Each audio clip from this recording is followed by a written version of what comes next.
Welcome to GreenBites, Sustainable Asia's weekly environmental news podcast. I'm Ko Tran. And I'm Stella Chen.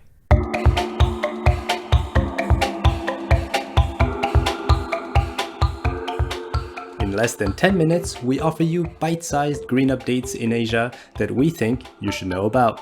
This week, we cover how the rise of solar energy is facing supply chain issues in China, Japan's ambitious investment into solar to move away from nuclear power, and a delay in China's national emission trading scheme launch.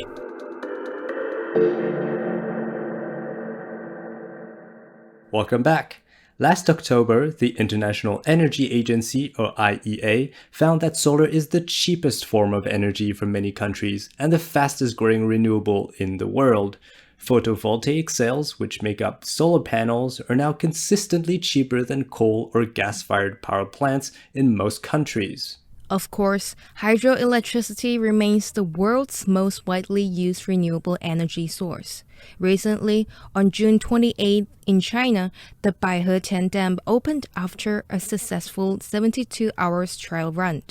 The station is expected to generate about 62.4 terawatt hours of electricity every year to the provinces of Jiangsu and Zhejiang.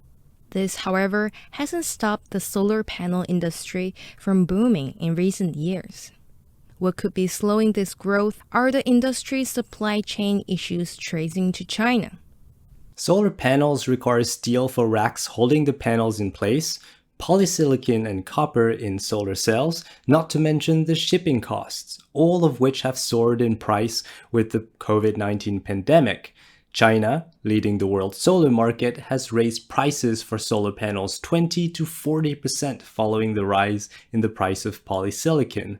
This has caused delays in countries relying on Chinese solar modules to be shipped in time and pushed US project developers, among others in Europe, to rethink their timelines for solar energy plans.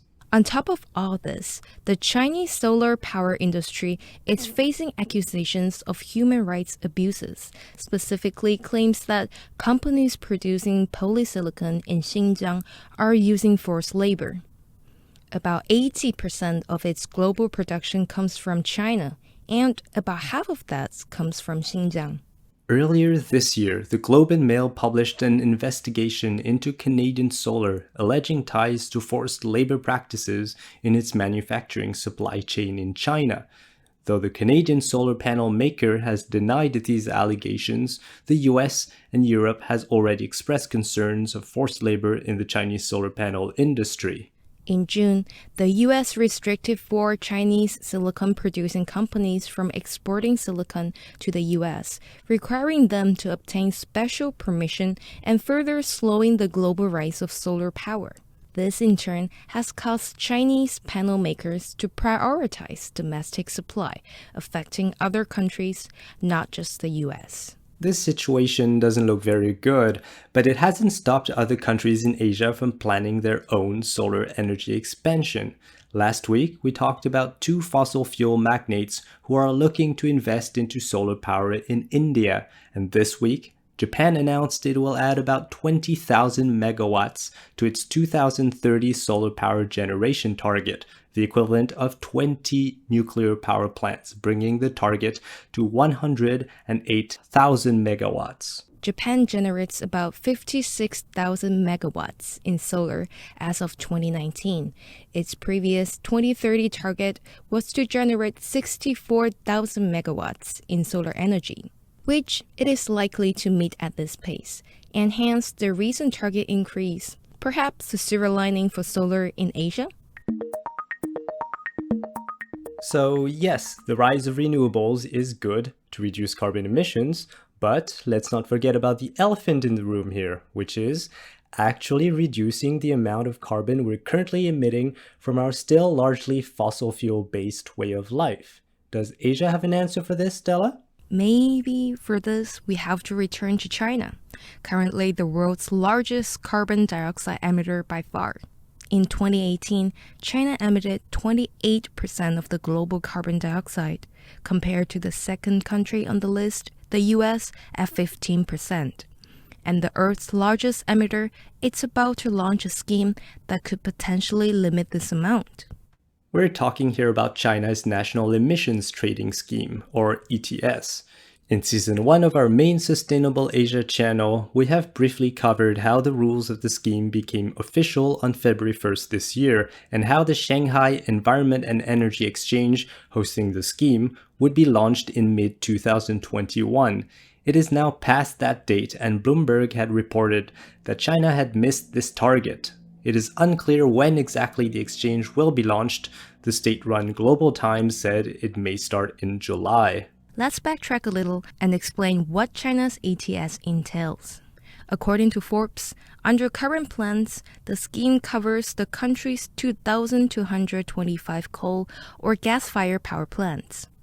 It requires them to report their carbon emissions and total power output between 2019 and 2020. This information will be used to generate an amount of credit, called an allowance, to each facility. These credits can be surrendered by the facility for the right to emit a set amount of greenhouse gases.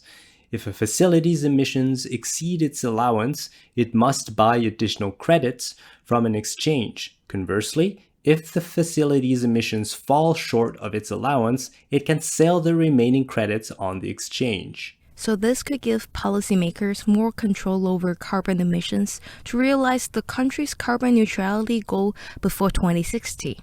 After all, China has no carbon tax and has mainly relied on expanding its renewable energy infrastructure to offset carbon emissions instead of dealing with them more directly.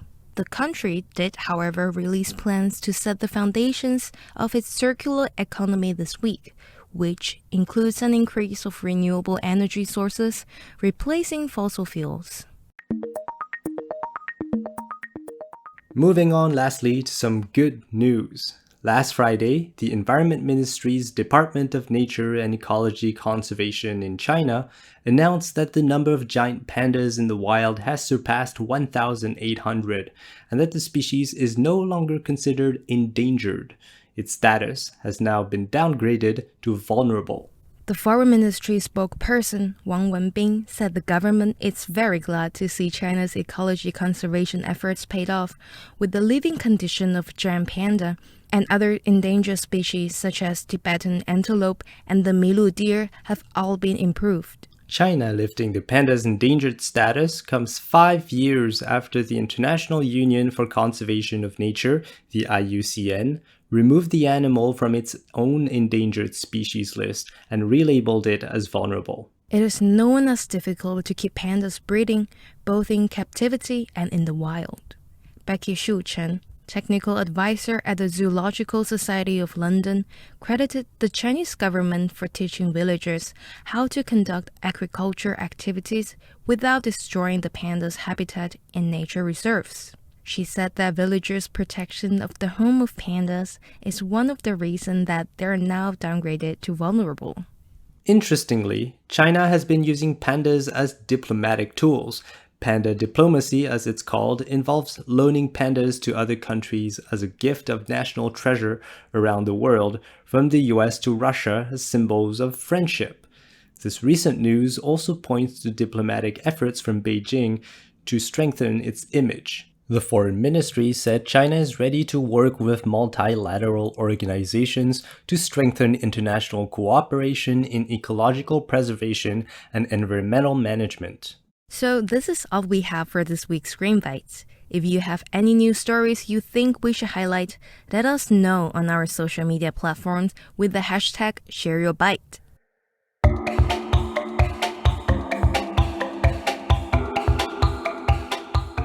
Don't forget to subscribe to our podcast channels for more content and share our podcasts with your friends and family.